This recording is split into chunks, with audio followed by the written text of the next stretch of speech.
I came in with a very open mind. I was not for or against string pin setters.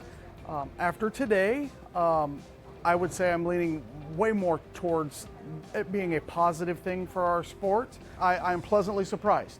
Of course, the pins on the string pin machines, they fall different than free fall machines.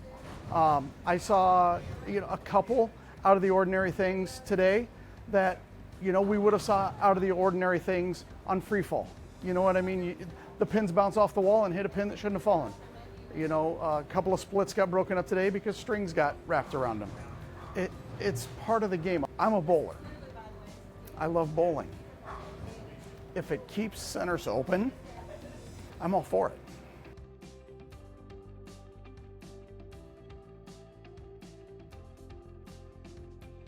I really like the fact that the pins were on spot every time. I saw very few re-racks. A big plus for that is no deadwood. I think is one of the cool things about string pins because that really messes up the flow. Yeah, the carry felt normal. After about 2 or 3 games into the 6-game block, I didn't even think about it being string pins anymore. It's just bowling, so it didn't detract at all from the experience.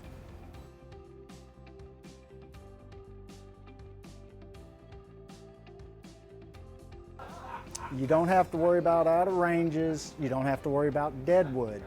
And the only problem that I had with the strings today was in game 5, I had 2 shots, a light shot. The light shot does not carry as good on the strings as it does on the free fall. And I can't trip the 6-pin as good as I could before. And I had 2 shots show up in the same game that I felt would have carried in free fall. But that's it, out of 6 games. That's not bad. You can catch a bad break anytime.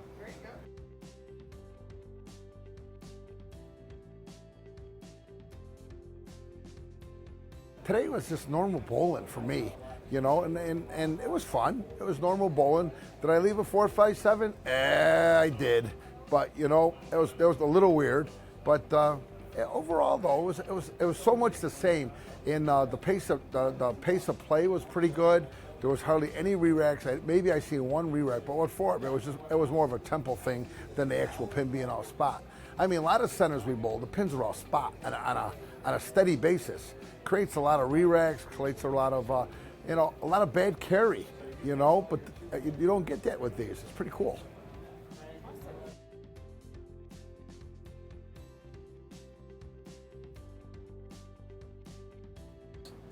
The USBC certified edge string pins are pretty fair. The carry was pretty reasonable, and we've seen changes through modern bowling balls.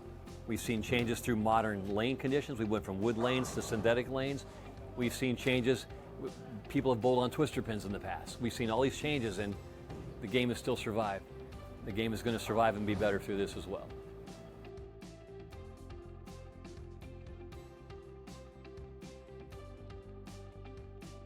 Quiet of not having the machines running is a little bit different.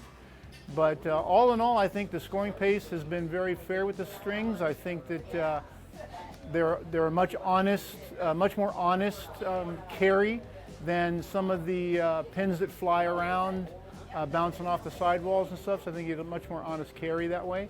But I think it's been a really good experience. I would have no hesitation participating in a PBA event using string pins again.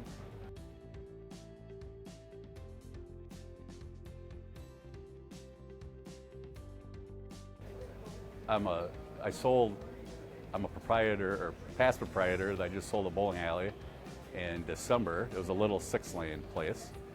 And as far as that side of it, I think it would have been fantastic to have these machines. It would have just been a lot less work, a lot less time. From a proprietor's standpoint, I think it's fantastic.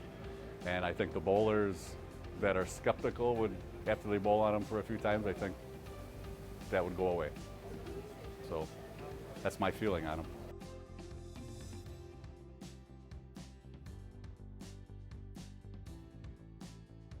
Prior to this tournament, I just assumed it was a recreational thing.